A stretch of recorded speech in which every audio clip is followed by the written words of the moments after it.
और मंगलवार को जाकर सुप्रीम कोर्ट में SC/ST सब क्लासिफिकेशन के मामले की फाइनल हियरिंग का पहला दिन भी समाप्त हो चुका है। आपको बता दें कि ये मामला SC/ST कम्युनिटी में फर्दर सब कम्युनिटीज को रिजर्वेशन देने की बात से जुड़ा है, जिन्हें SC/ST के रिजर्वेशन के अंडर फायदा नहीं मिल पा रहा है। हालांकि इस हियरिंग ने एक इंटरेस्टिंग मोड़ तब ले लिया जब सुप्रीम कोर्ट बेंच के 7 जजेस ये सोचने पर मजबूर हो गए कि क्या जिन शेड्यूल कास्ट कैटेगरीज को रिजर्वेशन का फायदा एक जनरेशन तक मिल चुका है, उनका रिजर्वेशन कैंसिल करके उन्हें जनरल कैटेगरी के टक्कर में अब खड़ा होना चाहिए। इस पॉइंट पर जस्टिस BR गवई के ओपिनियन काफी इंटरेस्टिंग है, जो खुद ही एक दलित कम्युनिटी से बिलोंग करते हैं, जिसके बारे में हम इस वीडियो में आपको जरूर बताएंगे। पंजाब सरकार की ओर से मौजूद होकर एडवोकेट जनरल गुरमिंदर सिंह ने हियरिंग के दौरान सुप्रीम कोर्ट की 7 जजेस बेंच के सामने बात ये रखी कि क्योंकि उनके यहाँ करीबन 32% लोग शेड्यूल कास्ट कम्युनिटी से बिलोंग करते हैं और उस शेड्यूल कास्ट में भी 2 कम्युनिटी ऐसे हैं जो बहुत पिछड़े हुए हैं, तो उनको फायदा देने के लिए पंजाब सरकार SC कम्युनिटी के रिजर्वेशन में ही सब कैटेगरीज को अलग से रिजर्वेशन देना चाहती है। आपको बता दें कि ये सब कैटेगरीज, जिन्हें weakest of the week Punjab AG Gurminder Singh ने कहा है, मज़हबी, सिख्स और वाल्मीकि है। अब आपके मन में ये सवाल तो जरूर पैदा हो रहा होगा कि भला जब एक सब कम्युनिटी को फायदा देने की बात हो रही है और गरीबों को ऊपर उठाया जाना चाह रहा है, तो मुश्किलें कहाँ पैदा हो रही है। तो बात ऐसी है कि सबसे पहले आर्टिकल 341 के तहत सिर्फ पार्लियामेंट के पास पावर है कि वे किसी भी ग्रुप को SC में डिवाइड करे और एक स्टेट गवर्नमेंट ऐसा काम नहीं कर सकती। और दूसरा ये कि आर्टिकल 341 के तहत ही SC community as a whole homogeneous group decide की गई है।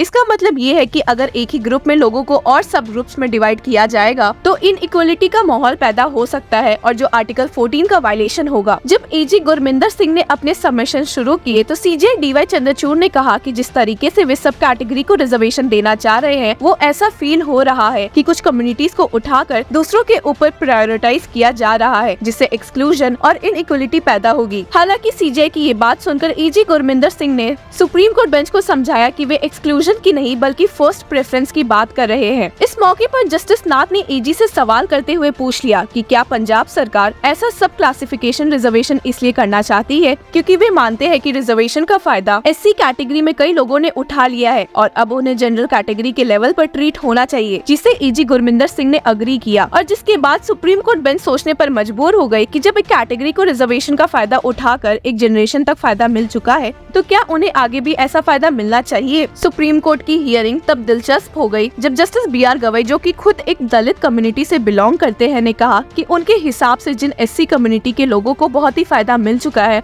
और वे इस लेवल पे आ चुके हैं कि वे अब जनरल कैटेगरी से टक्कर कर सकते हैं, उन्हें SC कैटेगरी से अब निकाल देना चाहिए। हालांकि इसके बावजूद जस्टिस BR गवई ने कहा कि ये काम कोर्ट का नहीं है और सिर्फ पार्लियामेंट ही ऐसा कर सकती है, and stated but then that is only for parliament to decide. Now what happens, a person from SC/ST gets into IAS, IPS etc. Once you are there, their children do not suffer the disadvantages that persons from the other SC communities suffer, but by virtue of reservation they are also entitled to the benefits for the second generation and again the third generation. हालांकि इस point पर senior advocate Kapil Sibal और AG ने कहा कि ऐसे लोग creamy layer के कंटेक्स्ट में फॉल करते हैं। एक दूसरा सवाल जो सुप्रीम कोर्ट बेंच का पंजाब सरकार से ये था कि क्या वे एक SC कम्युनिटी के रिजर्वेशन में सब कैटेगरी को 50% रिजर्वेशन देकर उस 50% लिमिट को भी क्रॉस कर सकते हैं, और क्या सिर्फ एक स्पेसिफिक सब कम्युनिटी को 100% रिजर्वेशन चाहे तो दे सकते हैं। CJI asked, can the state say that we are giving 100% reservation out of the scheduled caste only to these 2 communities? जिससे AG गुरमिंदर सिंह ने साफ इनकार कर दिया, ये कहते हुए कि ऐसे करने से एक्सक्लूजन सच में पैदा हो जाएगा।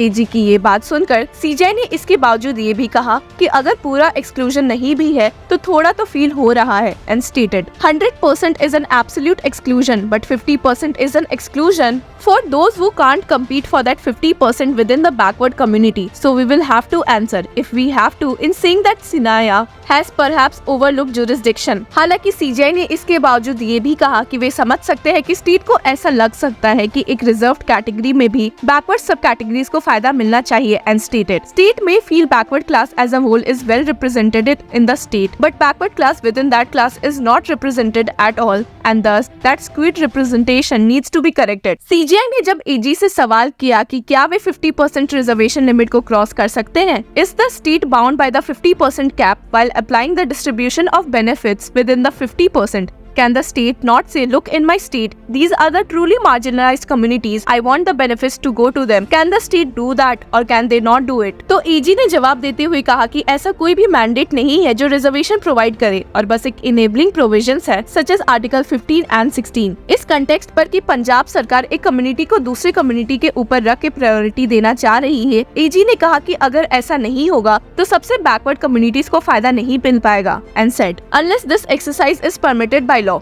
if you block it, what will happen is it will be lumping. Then all the benefits will be lumped upon a part of the part for the others who are truly deserving, for whom the provisions have been made to achieve the eventual end of equality will never get it. Even if somebody is an inspector, his family has made it, his children will go to a good school, but for somebody still in that part of the village where you're not allowed even to draw water from the well, he is the one who needs it. You cannot allow lumping of benefits with a certain class within a class. AG Gurminder Singh ने कहा कि वे सबसे backward communities को फायदा देकर कोई महान काम नहीं कर रहे हैं, पर सिर्फ उनके हक उन्हें लौटाने की कोशिश कर रहे हैं और उस इनजस्टिस का कंपनसेशन करना चाह रहे हैं जो उन कम्युनिटी के साथ सालों से किया जा चुका है। AG stated, reservation is not an exercise of benevolence or entitlement, but compensation for the centuries of suppression of the needy to ensure equality of opportunity and status। आपको बता दें कि इस मामले में CJ DY चंद्रचूड़ ने जहां एक्सक्लूजन की बात उठाई थी, वही उन्होंने ये भी कहा कि ये एक्सक्लूजन कॉन्स्टिट्यूशन द्वारा जस्टिफाइड भी है and stated there is an element of exclusion, however that exclusion is constitutionally justified. Reservation is not a breach of equality, it is an aid of equality. आपको बता दें कि पंजाब सरकार को इस मामले में सुप्रीम कोर्ट का रुख इसलिए करना पड़ा है क्योंकि उनके द्वारा ऐसे सब क्लासिफिकेशन रिजर्वेशन को